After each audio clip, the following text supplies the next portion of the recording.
The air in the land office was thick with the smell of stale paper and condescension. It was a smell I would come to know better than any perfume. Mr. Finch, a man whose generosity was as thin as his hairline, slid the deed across the polished oak counter. His fingers, clean and soft, recoiled from the worn parchment as if it were diseased. The page was a map of my new life, a single, damning parcel marked with an X, a place known to everyone in Jericho Flats as the Black Creek Cave. He cleared his throat, a dry little cough meant to signal pity but landing as pure mockery. "It's all that's left, Abigail," he said, his voice a low hum for the benefit of the two ranchers and the blacksmith's wife who were pretending not to listen. "After Daniel's debts are settled with the bank, this is the estate." He said the word estate with a slight upward curve of his lips, a tiny motion that turned the word to poison. I felt the heat rise in my cheeks, a flush of shame so intense it felt like a fever. The ranchers shifted their weight, their boots scuffing the floorboards, the sound unnaturally loud in the quiet room. They weren't looking at me, but I could feel their stares burning into the side of my head. The Black Creek Cave wasn't land, it was a joke. A hollowed-out scar in a limestone bluff, damp in the summer and, according to town law, a tomb of ice in the winter. "No one can winter in that cave," one of the ranchers finally muttered to the other, just loud enough for me to hear. "A bear, maybe." "Not a person," the other one grunted in agreement.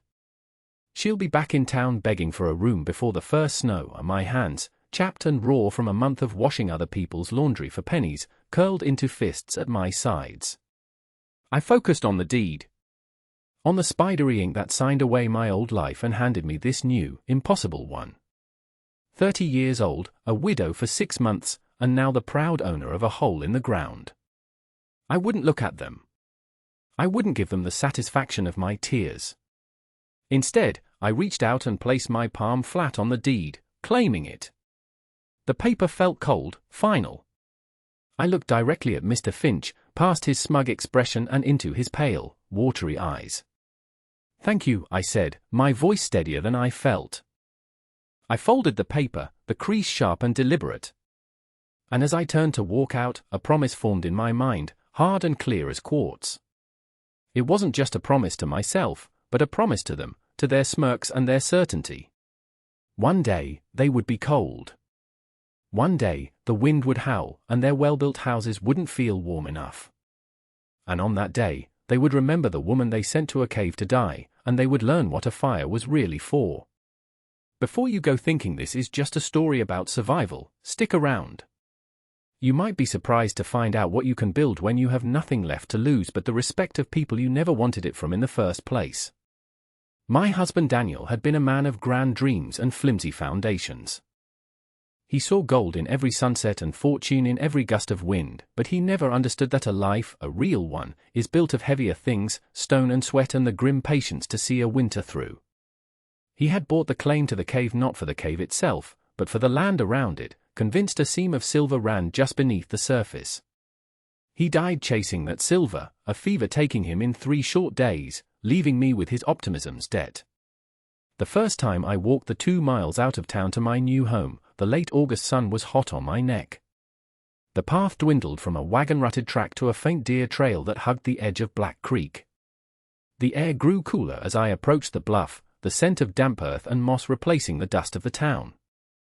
The entrance was a dark, frowning mouth in the pale grey limestone, wider than a barn door and half as tall. Stepping inside was like entering another season. The heat of the day vanished, replaced by a profound, subterranean chill that seemed to seep right into my bones. The floor was uneven, a mix of packed dirt and loose rock, sloping gently downward into the gloom.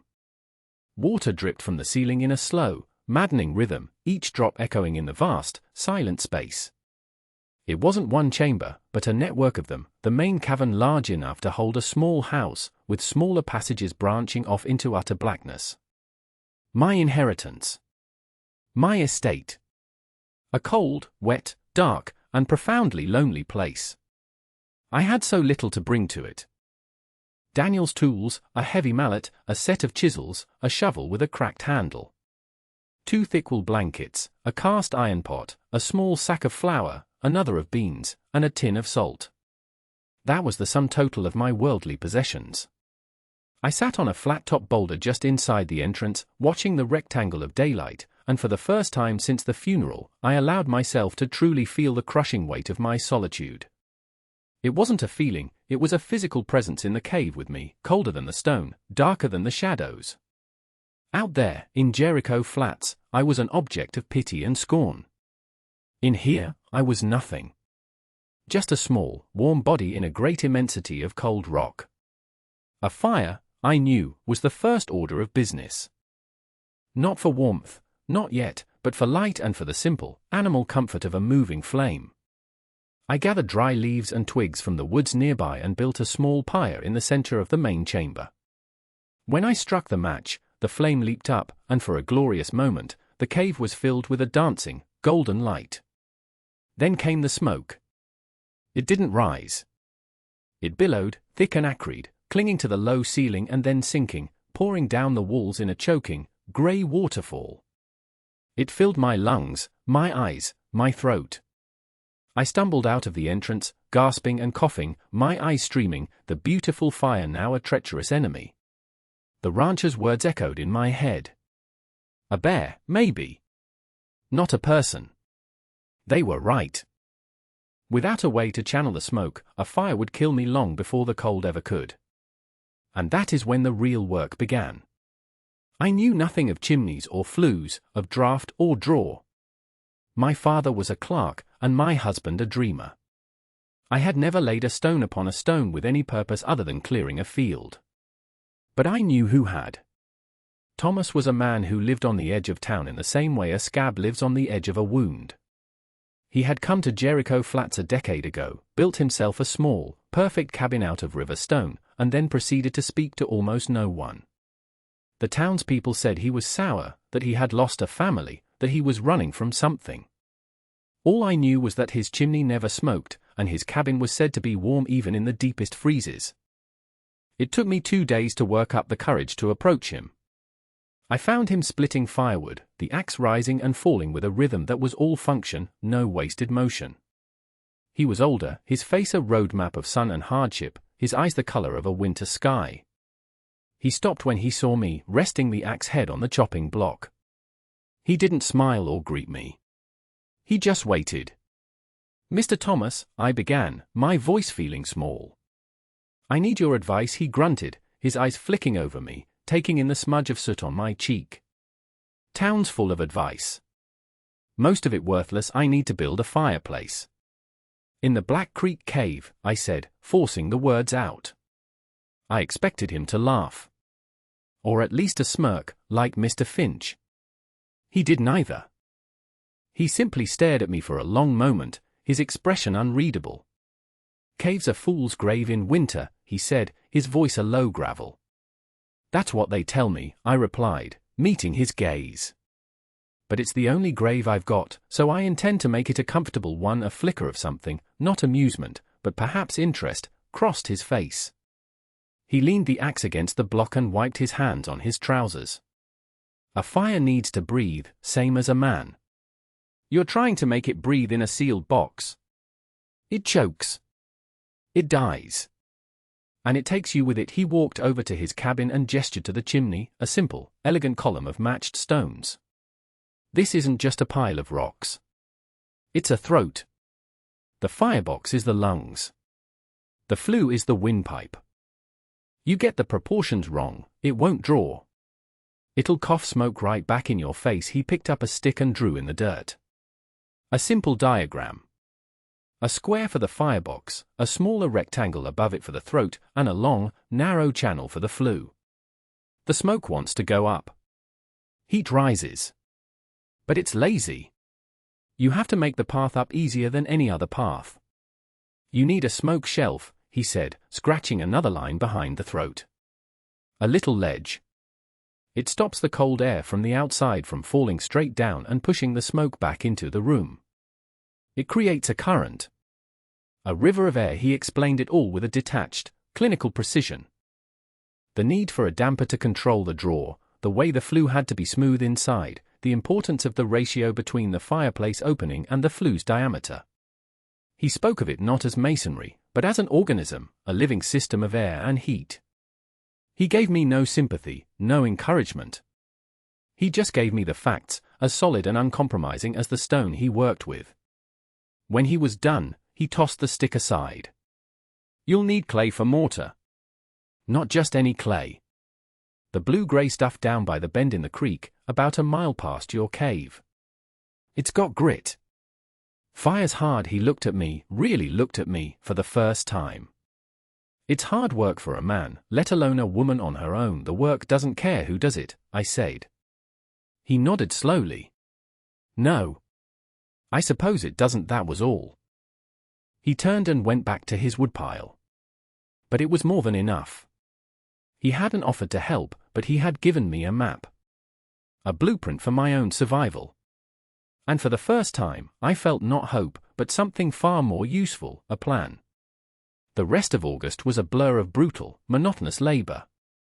The town of Jericho Flats became a distant memory, a place I visited only for essentials, my face grimed with dirt, my hands covered in new blisters. Each trip was a fresh humiliation. The whispers followed me down the aisles of Finch General Store, the women pulling their children a little closer, the men shaking their heads with a kind of morbid fascination. I was the town ghost, haunting them before I was even dead. But their judgment fueled me. Every pitying glance was another stone in my foundation, every whispered doubt was another bucket of clay. I became a creature of the creek and the bluff. My days started at dawn, the cool morning air a brief respite before the sun beat down. I followed Thomas's directions, walking a mile past my cave to a sharp bend where the creek had carved away the bank, exposing a thick seam of blue-grey clay. It was heavy, dense stuff, and I dug it out with my hands and the broken shovel, loading it into a rickety wheelbarrow Daniel had left behind. The journey back was a slow, agonizing crawl, the single wheel sinking into the soft earth, the weight of the wet clay straining every muscle in my back and arms. I made 4 trips a day, my path becoming a grooved scar in the landscape. By the end of the first week, a small mountain of clay sat near the cave entrance, covered with wet leaves to keep it from drying out. Then came the stones.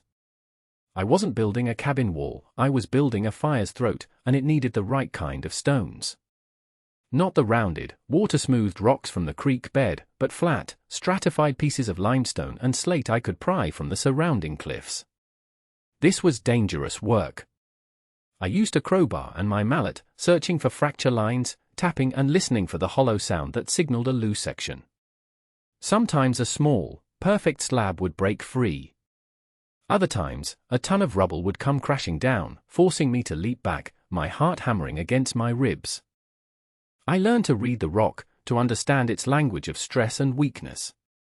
I gathered stones of all sizes, large, heavy blocks for the foundation, broad, flat pieces for the firebox walls, smaller, more uniform slabs for the chimney stack.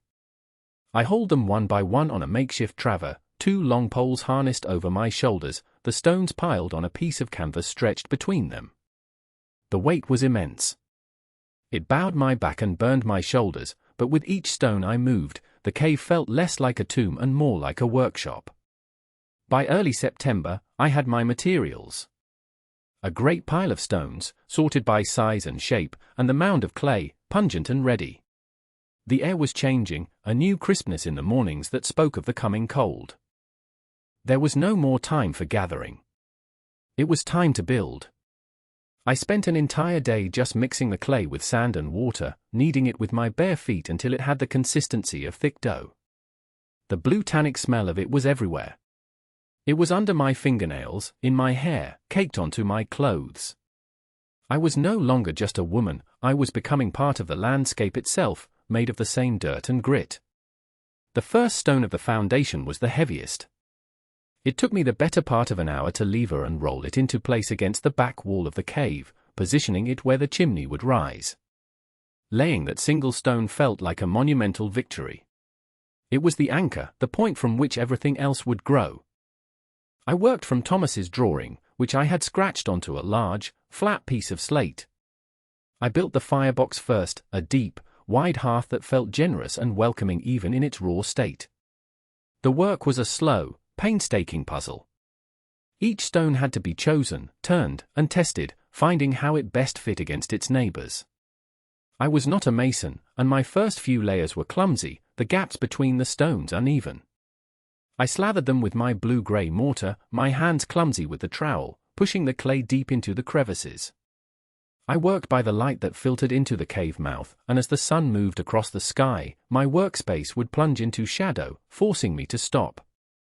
At night, I slept wrapped in my blankets near the entrance, the unfinished fireplace looking like a pagan altar in the moonlight. My body ached with a profound weariness I had never known. My hands were a mess of cuts, scrapes, and deep, permanent calluses. There were moments of despair when a poorly placed stone would shift, causing a whole section to slump, forcing me to tear it down and start again. In those moments, the ranchers' voices would come back, whispering their certainty of my failure. But then I would look at my hands. They were no longer the soft hands of a clerk's daughter. They were tools. They knew the heft of stone and the texture of clay. They were ugly, but they were mine, and they were capable. I learned the rhythm of the work.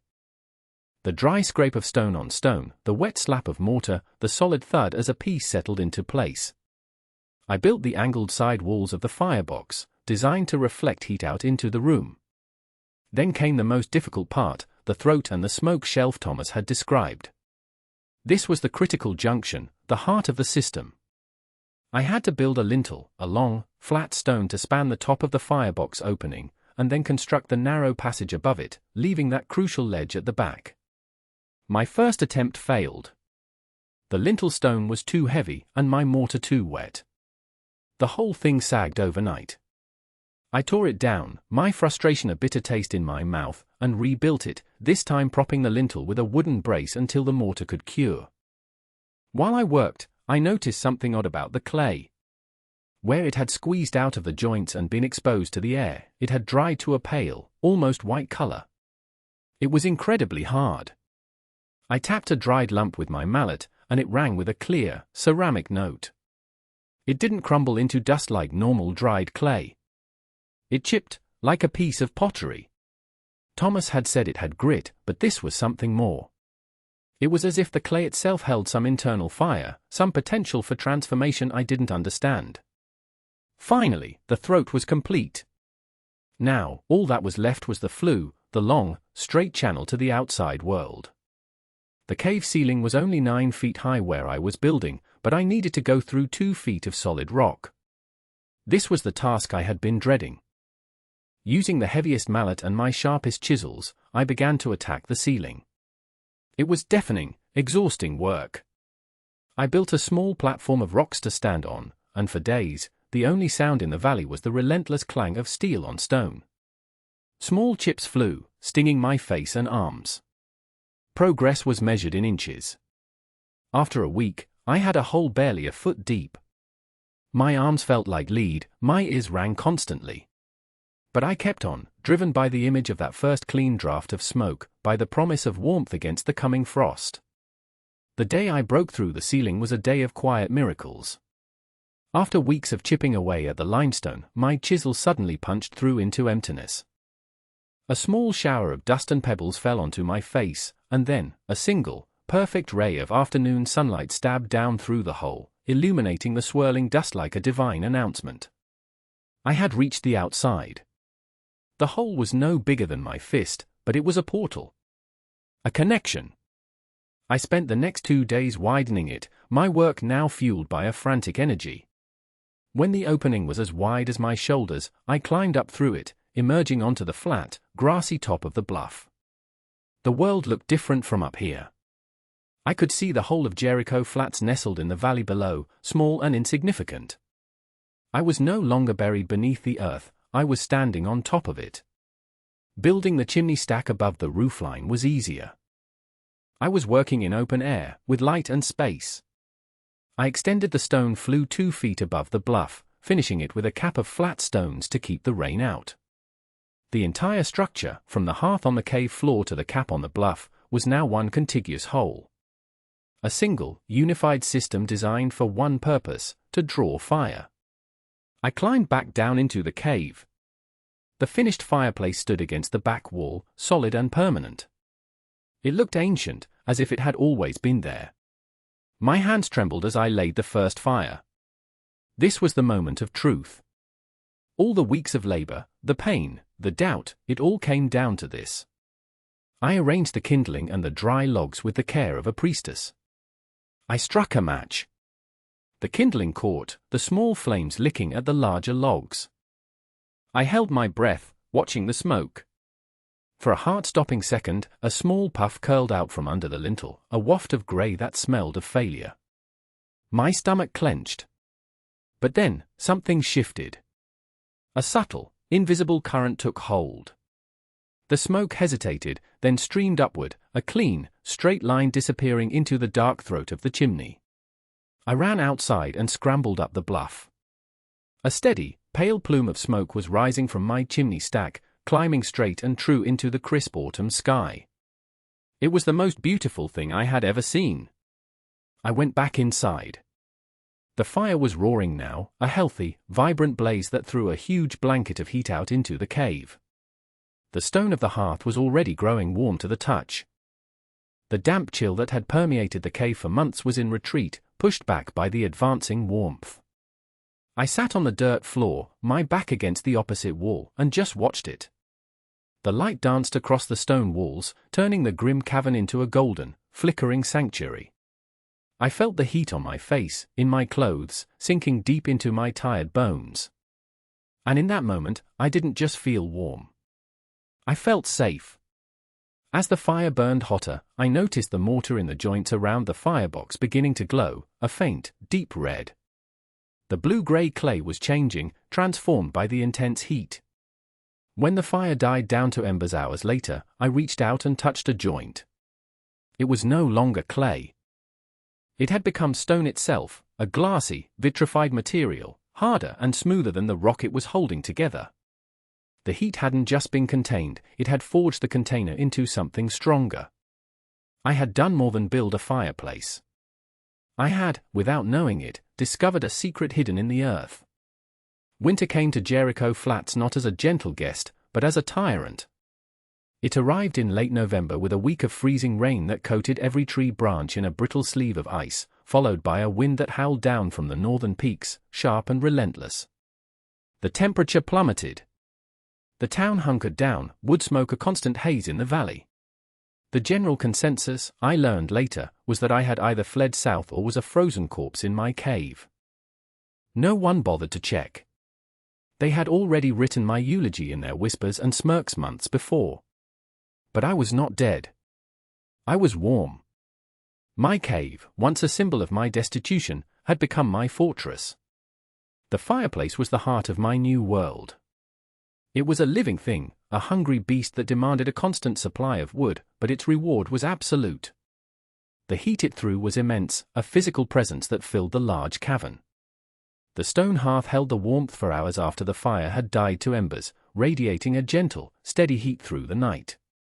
I had dragged my blankets and meager belongings into the main chamber, creating a small living space near the fire's glow. The dampness was gone, baked out of the rock walls. The constant dripping had ceased. The transformation was absolute. Outside, the world was frozen and hostile. The wind shrieked around the bluff, a sound of pure fury. But inside my stone bubble, there was only the soft crackle of the fire and the steady, radiant warmth. I spent my days in a simple, satisfying rhythm. In the mornings, I would venture out to gather firewood, my axe ringing out in the frozen silence of the woods. The cold was shocking, a physical blow that stole the breath from my lungs, but the hard work of chopping and hauling kept my blood moving. Returning to the cave was like coming home to a warm embrace.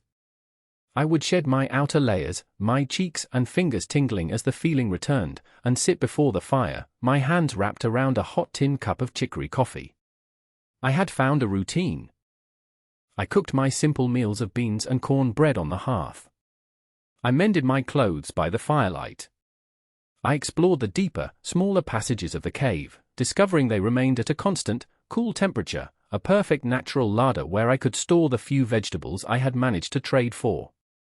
The loneliness I had felt so acutely in the beginning had changed. It was no longer a crushing weight but a quiet companion. I had carved out a space for myself, not just in the rock, but in the world. I had proven not to the town, but to myself, that I could endure. I had no clock but the sun, no calendar but the changing light. I was living a life stripped down to its essential elements: shelter, warmth, food, and the deep, quiet satisfaction of self-reliance. I thought of the people in town, in their drafty wooden houses, huddled around their inefficient iron stoves, constantly feeding them with expensive cordwood from Mr. Finch's woodlot. They had walls and windows and neighbors, but I wondered if any of them were as truly warm as I was. The fire had become more than a tool for survival. It was a testament. Its steady flame was a reflection of my own stubborn will to exist.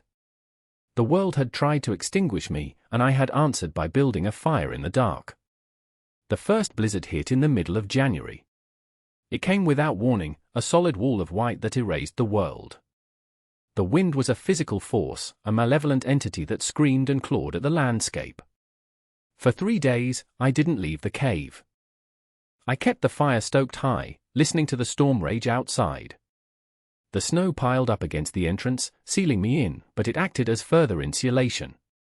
My cavern was snug, a pocket of warmth and safety in a world gone mad. I knew, with a cold certainty, that the town would be suffering. Their houses were not built for this kind of sustained assault. The wind would find every crack, every gap in the chinking. Their firewood supplies, which had seemed so plentiful in autumn, would be dwindling at an alarming rate. On the 4th day, the wind died down, leaving behind a world of profound and absolute silence, buried under 4 feet of snow. The light that filtered through the snow-blocked entrance was pale and blue. It was on that day that I heard a new sound. It was a desperate, muffled shouting, followed by a frantic digging at the entrance. My heart leaped into my throat. I grabbed the heavy iron poker from the hearth, my mind racing. A bear? A wolf pack, driven mad by hunger?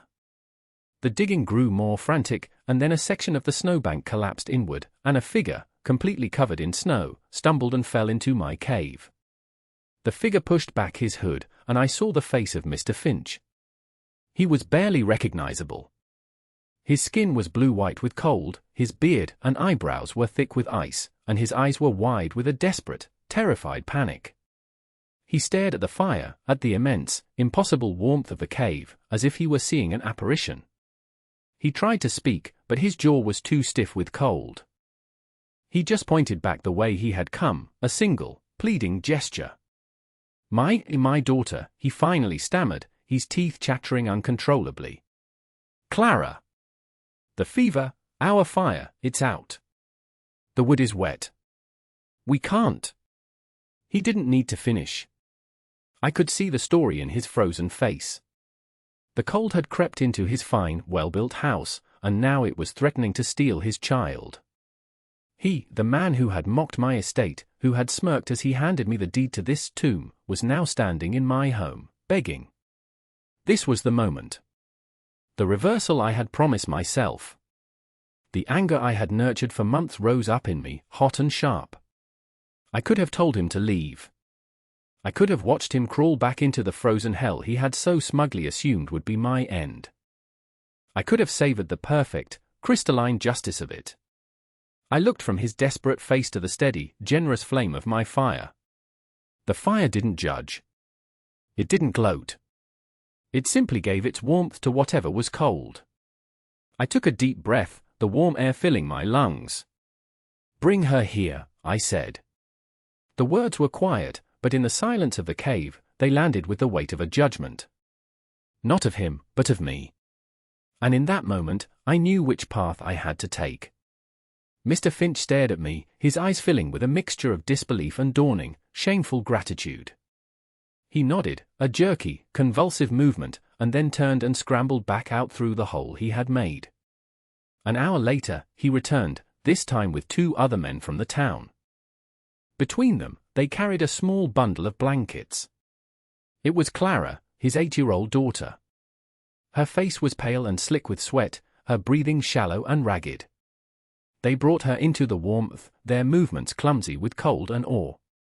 They looked around the cave, at the high, arched ceiling glowing in the firelight, at the neat stack of firewood, at the sheer, undeniable fact of my survival, of my comfort. I saw the shame on their faces, plain and raw. I pointed to a spot near the hearth, on a bed of pine boughs I used as a mattress. "Put her there," I said, my voice leaving no room for argument. They laid her down gently. I knelt beside her, placing my hand on her forehead. She was burning with fever. I soaked a rag in cool water from my barrel and laid it on her brow.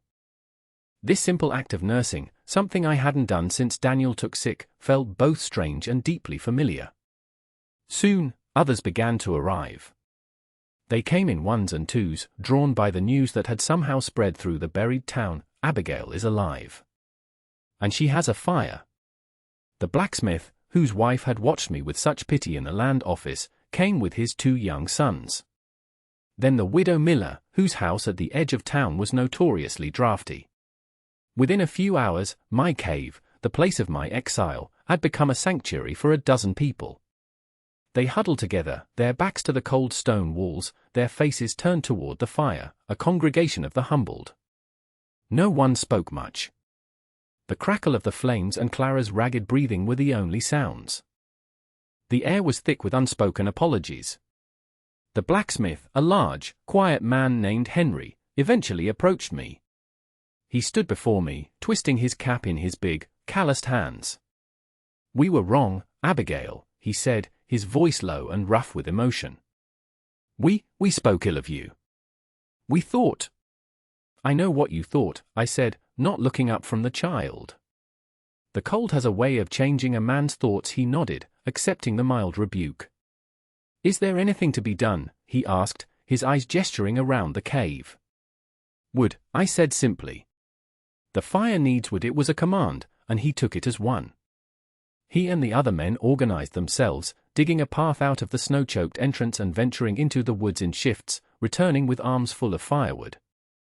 The women tended to the children and sat with me by the fire, their faces etched with worry and a new, profound respect. My cave, once a monument to my isolation, was now filled with the warmth of human bodies and the low murmur of shared hardship. I watched them, the very people who had cast me out, now dependent on the world I had built. The fire I had made for myself was now warming them. My stubbornness was now their salvation.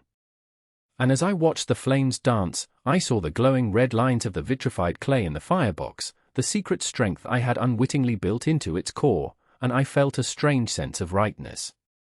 This structure wasn't just built of stone and clay. It was built of necessity and will. And it was strong enough to hold us all. The blizzard broke on the 6th day. The sun came out, dazzling and bright on the unbroken sea of white. The immediate crisis was over. Slowly, the townspeople began to depart, returning to their own homes to assess the damage and begin the long process of digging out. They left not with the hurried relief of escaping prisoners, but with a quiet, somber gratitude. Mr. Finch was the last to leave. His daughter, Clara, was weak, but the fever had broken. The warmth had done what no medicine could. He stood before me, his face no longer arrogant, but stripped bare, humbled. "I have no words, Abigail," he said. "How can I?" "You can pay me for the cordwood your family used," I said, my voice flat. He flinched, expecting a bill for his soul, and receiving instead a simple, commercial transaction. It was, I knew, both a deeper cut and a greater mercy than any sermon on forgiveness. It put us on an equal footing. I was no longer an object of his charity, but a purveyor of a valuable commodity, warmth. He nodded, paid me double my asking price, and left. The next day, the blacksmith, Henry, returned. He didn't come empty-handed. He brought with him a load of milled lumber and his tools. "A place like this deserves a proper door," he said, and without another word, he set to work, framing a sturdy wooden door and jamb into the mouth of the cave. He refused any payment. It was his penance and his thanks. The town's perception of me had been irrevocably altered. I was no longer that poor widow. I was the woman in the cave. The story of how I had survived, and then sheltered half the town, became a local legend. The mockery was replaced by a grudging, and then a genuine, respect. My life found a new equilibrium. I stayed in the cave. It was my home. But I was no longer an exile. People came to me now, not for shelter, but for trade. They brought flour, salt, and news. I sold them the strange, incredibly hard bricks I had learned to make. I would form my blue-gray clay into rough blocks, score them, and then fire them for 2 days in the hottest part of my hearth. They emerged as an Abigail's bricks, a local curiosity that soon gained a reputation for being almost indestructible. A year later, a traveling engineer from Denver, overseeing a new railroad spur, heard about my bricks. He came to the cave, a skeptical man with a notebook and a scientific air. He tested one of my bricks, tapping it with a geological hammer, weighing it, scraping it. He was amazed. The clay, he explained, had a unique high content of alumina and silica, which, when fired at the temperatures my fireplace could generate, created a mullite ceramic, something usually only achievable in industrial kilns. It was stronger than any brick he had ever seen. He bought my entire supply and placed an order for 10,000 more. The Black Creek Cave, the worthless joke, was sitting on a deposit of some of the finest ceramic clay in the territory. My estate, it turned out, was quite valuable after all. I never became rich. I hired Henry and 2 other men to manage the digging and the brick-making. I built a small, proper kiln near the creek. But I continued to live in my cave, by my fire. Years passed. The town grew. My story became a piece of its founding lore. And sometimes, on a cold winter night, I would sit by that hearth, the same one I built with my own bleeding hands, and I would think about the nature of a home. Is it for walls and a roof? Or is it something you build inside yourself first? A place of warmth you carve out of the cold, a fire you refuse to let go out. What is the worthless cave in your life? The thing people mock, the burden you were handed? And what secret strength does it hold, waiting for you to find the courage to build a fire in the dark?